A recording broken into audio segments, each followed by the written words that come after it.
मावा चाबी दे ना बड़ी।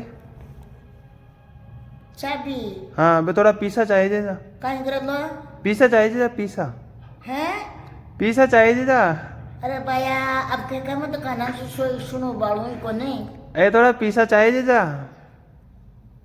है काय कियो बे 500 रुपया पड़ा था गार्डन में कौन का पड़ा चूल्हा का। अरे बा मारायचा चल छोड़ मैं समझ को तू सुनो कौन जो तो समझ को मैं। हाँ? हाँ तो अब एक काम कर तू तो कोई गीत ही सुना था अपना दोबारा ही। हैं? गीत ही सुना दे तू तो पीसा तो दे मत। हाँ। गीत सुना दे हाँ।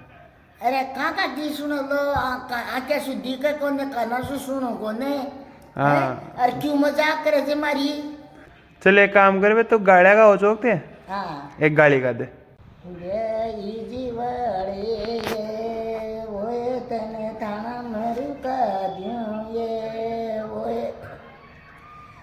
वोए तने राज मरु का दियो ये कचेड़िया में जाओ तो करा दियो ये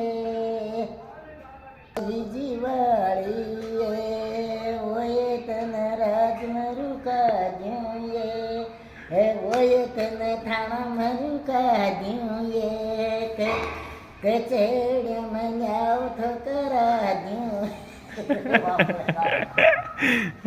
સાચું આપણે સાચી જતી અજય